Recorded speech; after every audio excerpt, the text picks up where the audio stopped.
Buonasera dal TG Sicilia, le principali notizie di questa edizione. Anniversario strage di Capaci, proseguono le polemiche sul minuto di silenzio anticipato. La Fondazione Falcone, non accettiamo critiche da personaggi come Orlando. La replica dell'ex sindaco, non era mai accaduto. Seggi aperti per le amministrative, si vota fino a domani anche in Sicilia per il rinnovo di 9 comuni attualmente commissariati. Nervi tesi in Forza Italia, il parlamentare azzurro Giorgio Mulè porterà il dossier siciliano in direzione nazionale a Roma.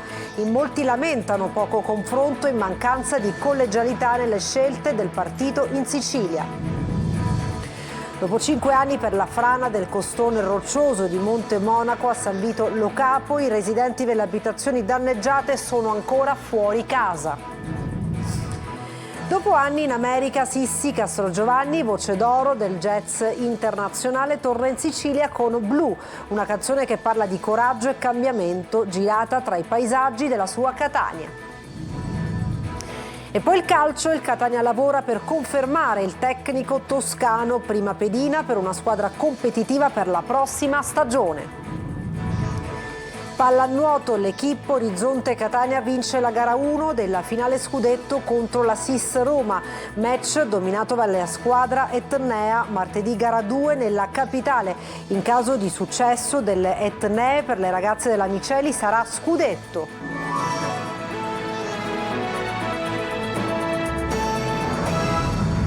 Bentrovati, dunque non si sono ancora spente le polemiche sul minuto di silenzio anticipato in occasione del 33esimo anniversario della strage di Capaci. La Fondazione Falcone esce con un comunicato stampa e dice: abbiamo fatto una papera ma non accettiamo critiche da personaggi come Leoluca Orlando. Marco Gullà. Abbiamo fatto una papera, nessuna passerella. La Fondazione Falcone prova a spegnere le polemiche legate al minuto di silenzio anticipato sul 33esimo anniversario della strage di Capaci, diramando un comunicato stampa. Ogni anno, il 23 maggio, Palermo si stringe attorno all'albero Falcone, si legge, e come ogni anno, puntualmente, c'è chi cerca di trasformare un momento di memoria collettiva in un pretesto per polemiche di parte ideologica, facendo politica con l'antimafia. È stato lo stesso Grasso, prosegue la nota, ad assumersi la responsabilità di quanto accaduto, ma il presidente non si deve scusare di nulla, perché come abbiamo scritto pochi minuti dopo la lettura dei nomi, la memoria non è un cronometro, ma impegno in ogni momento della nostra vita. Poi la nota prosegue: la memoria non si difende con l'applausometro, si difende con la coerenza, con l'impegno, con la verità e soprattutto con la responsabilità, anche ammettendo, come adesso, che abbiamo fatto una papera. Poi un attacco all'ex sindaco di Palermo Leoluca Orlando, che aveva pesantemente criticato la scelta di anticipare il minuto di silenzio. Tra le tante voci che si sono levate in questi giorni, una su tutte straordinario simbolo di incoerenza, respingiamo con forza, sul piano morale, prima ancora che politico, quella del professore Leoluca Orlando, perché non possiamo dimenticare che lui fu, negli anni più difficili, uno dei peggiori nemici istituzionali di Giovanni Falcone, contribuendo con parole e azioni a isolarlo e a delegittimarlo, fino a costringerlo a difendersi davanti al CSM, e non si è mai scusato. Ho letto con stupore, dice Leoluca Orlando, la nota della Fondazione Falcone. Vengo attaccato esclusivamente per aver espresso un'opinione che qui ribadisco: anticipare il minuto di silenzio non è mai accaduto in 32 anni di commemorazione, e i tanti giovani del corteo chiedevano solo verità storica oltre la verità giudiziaria. Replicano anche i promotori del corteo: prendiamo atto delle scuse ma non banalizziamo quanto accaduto. Una seduta del Consiglio Comunale aperta ai cittadini per discutere di quanto sta accadendo ad Agrigento dopo l'indagine della Procura sul giro di mazzette per l'appalto della rete idrica, che vede tra gli indagati l'ex assessore regionale all'energia Roberto Di Mauro, e quanto chiedono i partiti di opposizione e alcune associazioni nella città dei Templi. Indigna sapere, dicono, che chi aveva il compito di fare presto pensava invece ad allungare i tempi per pilotare l'appalto a favore di imprese amiche, anche se prive di requisiti patrimoniali e organizzativi richiesti. Domenica di elezione, quella di oggi, per 9 comuni in Sicilia, 4 dei quali nel catanese. Si tratta di amministrazioni commissariate. Si vota oggi e domani per eleggere sindaco e consiglio comunale. Il servizio di Manlio Viola. Urne aperte dalle 7 di questa mattina in 9 comuni siciliani chiamati a rinnovare i propri organi amministrativi. Si vota fino alle 23 di domenica e poi lunedì 26 maggio fino alle 15. Gli elettori interessati a questa tornata elettorale sono 55.608. A dover scegliere il sindaco e il nuovo consiglio comunale sono i cittadini di 4 comuni del catanese, ovvero Castiglione di Sicilia, Palagonia, Raddusa e Ramacca. 2 invece nel palermitano, Montemaggiore Belsito e Prizzi. Poi uno ciascuno per le province di Agrigento, Realmonte, di Siracusa, Solarino e nel trapanese, Favignana. Nel catanese c'è anche l'unico comune dove si vota con il sistema proporzionale, poiché gli abitanti sono più di 15.000. Si tratta di Palagonia. In tutte le altre amministrazioni si voterà con il maggioritario. Tutti i comuni al voto escono da un periodo di commissariamento per i motivi più disparati. Una 10ª amministrazione, quella di Tremestieri e Tneo, inizialmente coinvolta nella tornata elettorale, non vota invece a causa dello scioglimento per mafia intervenuto in base ad una delibera del Consiglio dei Ministri dopo che i comizi erano già stati convocati. Le procedure dunque sono state bloccate e bisognerà indire nuove elezioni. L'eventuale ballottaggio per il solo comune che potrebbe andarci nel catanese si svolgerà domenica 8 giugno in coincidenza con il voto per il referendum. Il vicepresidente di Forza Italia alla Camera, Mulè, porta in direzione nazionale del partito il dossier Sicilia, troppe tensioni interne. Manlio Viola. Giovedì prossimo a Roma alla direzione nazionale di Forza Italia sbarcherà un dossier sul caso Sicilia. A portarlo sarà il vicepresidente della Camera, Giorgio Mulè. Lo ha annunciato dalla trasmissione Il Punto, intervenendo sulla situazione di Forza Italia nell'isola. A Marcello Caruso, coordinatore regionale e uomo di Schifani, chiede una maggiore collegialità, sottolineando che in 2 anni e mezzo non è stata tenuta alcuna riunione. Sicuramente quello che manca è una condivisione, una collegialità, diciamo così, all'interno di questo coordinamento regionale, che non c'è mai stato, perché appunto da 2 anni che c'è il commissario, 2 anni non si riunisce. Io stesso solleverò la questione nella segreteria nazionale con la necessità che ci sia questo incontro, perché non è giusto, non è bello e non bisogna parlarsi sui giornali, bisogna parlarsi tra di noi nelle sedi opportune. C'è poi la vicenda dello scandalo dei referti istologici. Le dimissioni di Croce non bastano e ci sono da cercare altre responsabilità, anche se chi ha sbagliato dovesse essere un forzista. Il principio di responsabilità che deve essere sopra ogni amministratore pubblico, me compreso. Se io sbaglio, io pago, e se mi devo dimettere, mi dimetto.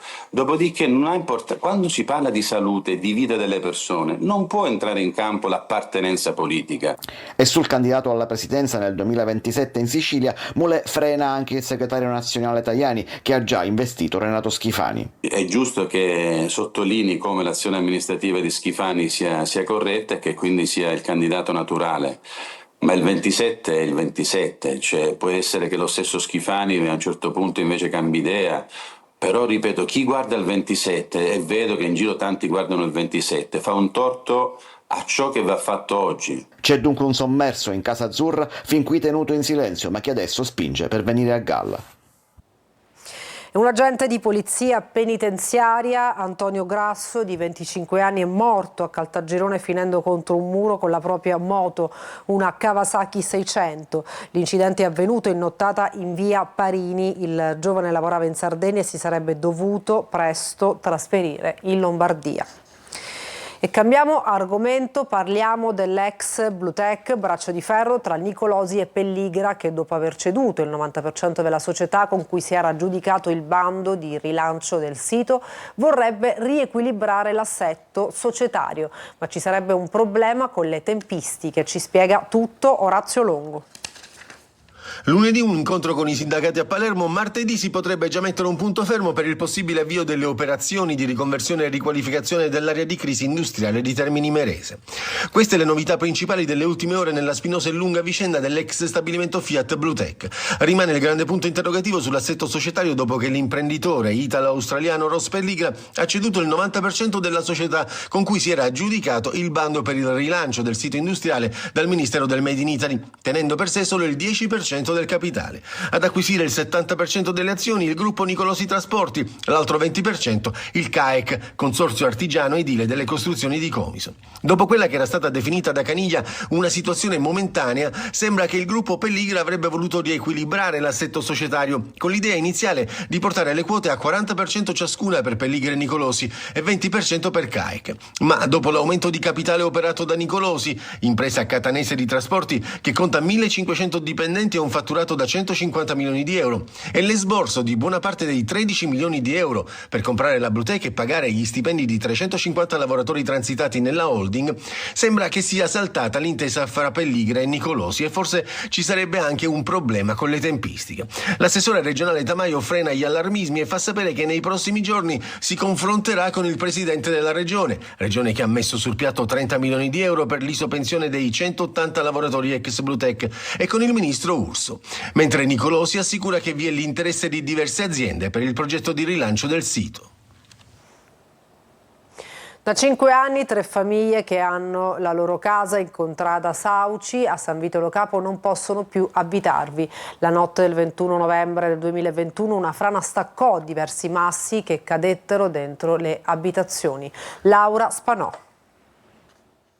Dopo 5 anni per la frana del costone roccioso di Monte Monaco a San Vito Lo Capo, nulla è stato fatto e i proprietari delle 3 abitazioni colpite dai massi ancora non possono fare rientro a casa, e questo malgrado le rassicurazioni dell'attuale sindaco Francesco La Sala che la vicenda sarebbe presto stata risolta. Ora i proprietari sono stanchi per l'inerzia dell'amministrazione, come sottolinea Rosa Cusenza. Allora portiamo addosso un peso ancora più pesante, quello dell'inadempienza delle autorità competenti. 5 anni di attesa senza poter far ritorno alle nostre case. 5 anni in cui la strada interessata alle frane è rimasta aperta alla circolazione dei veicoli. 5 anni di contraddizioni e 5 anni di tutto tace. Noi pretendiamo che sia salvaguardata l'incolumità dei civili e pretendiamo di esercitare il sacrosanto diritto di stare nelle nostre abitazioni.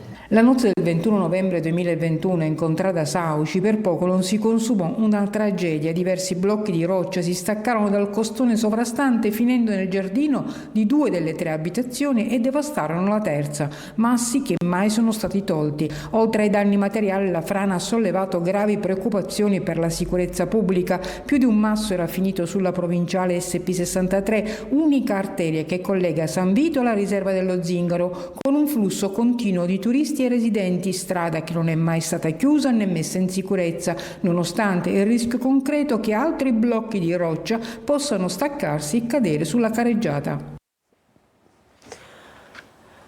Alcuni ragazzini hanno danneggiato il vetro posteriore di un autobus dell'AMAT lanciando pietre. I carabinieri hanno acquisito le immagini dei sistemi di videosorveglianza del mezzo e della zona per risalire appunto agli autori. Cambiamo argomento: il cocktail analcolico, nuova frontiera del divertimento e del bere responsabile. A Catania il concorso regionale per bartender. Orazio Longo. Educare al bere responsabile e consapevole, anche puntando sui cocktail a basso dosaggio alcolico. Questa è la mission dell'Associazione Italiana Barman e Sostenitori, che ha visto la Sicilia protagonista con il 58° concorso regionale AIBES, riservata ai bartender e barmaid di tutta l'isola, che si sono sfidati a suon di bicchieri variopinti, ospiti della location realizzata per l'occasione all'Istituto Superiore Fermi di Catania. Noi puntiamo molto, come concorsi, nel divulgare e nel diffondere comunque il bere consapevole. Infatti abbiamo alcune categorie che sono a bassa gradazione alcolica, proprio perché è anche il trend e il futuro comunque del momento. Con i suoi 94 partecipanti la Sicilia si conferma per il 5º anno consecutivo la regione col più alto numero di concorrenti in Italia. La prova finale prevedeva la preparazione di 2 cocktail estemporanei attraverso una mystery box con un paniere di prodotti uguale per tutti e uno speech in lingua inglese oltre che in italiano. I primi 2 classificati della categoria Fancy Classic, insieme al primo classificato degli Junior Bartender, gareggeranno insieme in una competizione a squadre con tutte le altre regioni d'Italia.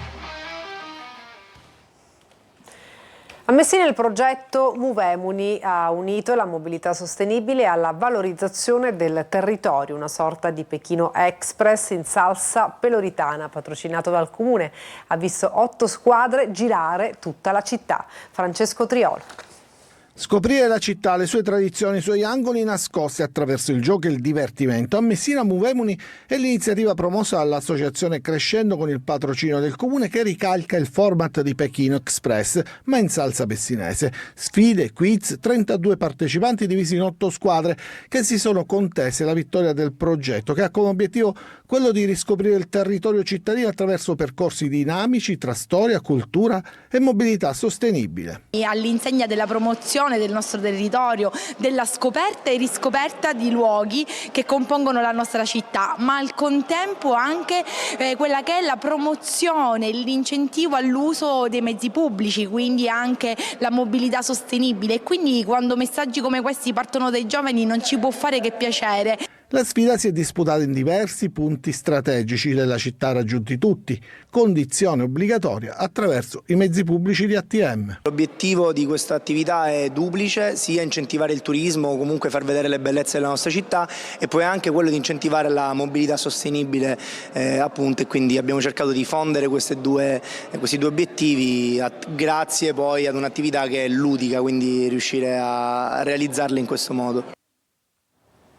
Dopo anni in America, Sissi Castrogiovanni, voce d'oro del jazz internazionale, torna in Sicilia con Blue, il nuovo brano che mescola jazz, rock e blues, una canzone che parla di coraggio e cambiamento girata tra i paesaggi della sua Catania. L'ha incontrata Eva Spampinato. E tutto sembra più... Dalla Sicilia all'America e ritorno, con la musica jazz a fare da guida e da bussola. Tutto per seguire la musica, seguire i sogni. Sissi Castrogiovanni è tornata. Dopo anni di successi negli Stati Uniti, dove è docente in un prestigioso college di Boston e protagonista del panorama jazz internazionale, la cantante e compositrice catanese lancia Blue, il nuovo brano che segna una svolta nella sua carriera. Tenacia, determinazione e ancora di più incoscienza, che non guasta mai. Io sono partita con una borsa di studio all'epoca per il Berklee College of Music. Mamma, papà, vado 3 mesi, sono passati 16 anni. Girato interamente in Sicilia, tra Catania e il borgo marinario di Santa Maria la Scala, il videoclip è un inno alle radici, ma anche al coraggio di cambiare. Un racconto musicale potente nato da un'esperienza personale che parla di scelte difficili, di rinascita e di libertà. Mentre ero lì ho iniziato a scrivere in siciliano, quindi ho iniziato a mischiare il jazz con il siciliano. Definita dalla critica americana la regina del Sicilian jazz, Sissi unisce nella sua musica la forza del blues, la profondità del soul, le sfumature del jazz. Adesso al contrario porto un po' di America in Italia, quindi musicalmente, se finora ho cantato in siciliano mischiato col jazz, adesso portiamo un po' della cultura americana, rock, blues. Ritorno in Italia, la portiamo qui. Blue è la voce di chi ha il coraggio di guardarsi allo specchio e ripartire anche quando tutto sembra contro. E adesso una pausa, tra poco lo sport.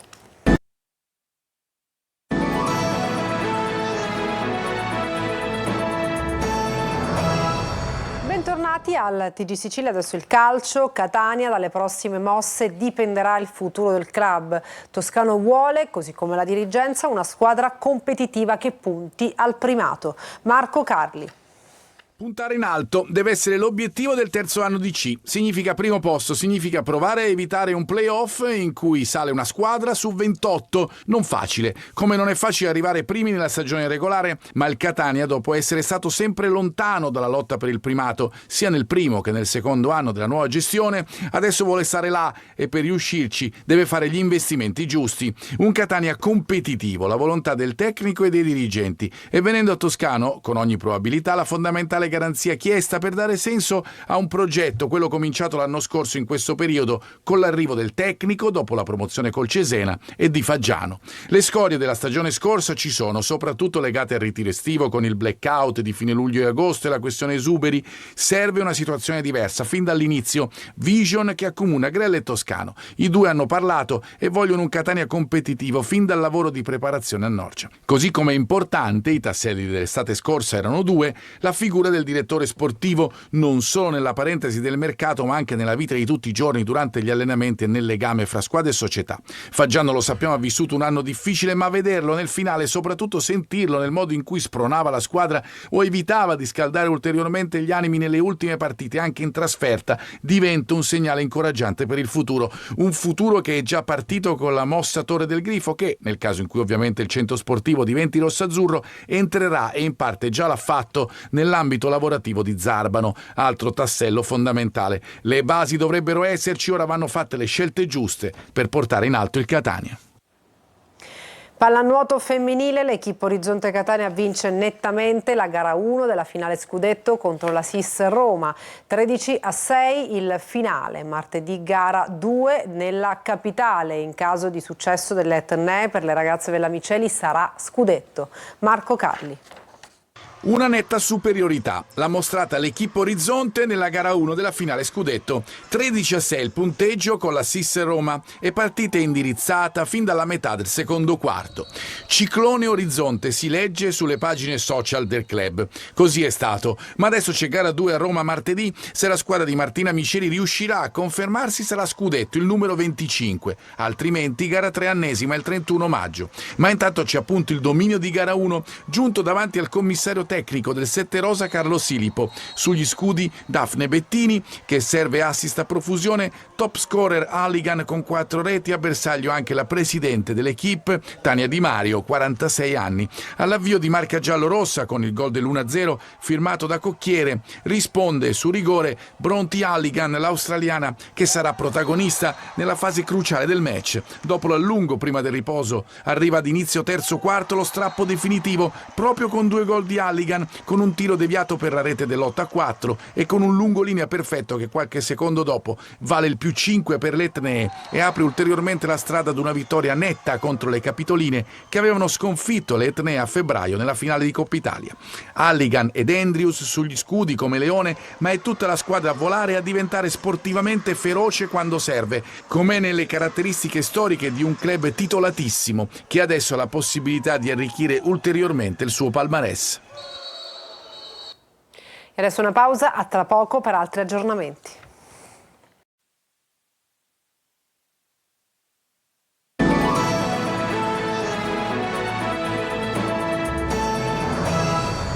Per questa edizione non ci sono altri aggiornamenti, grazie per averci seguito e buona serata.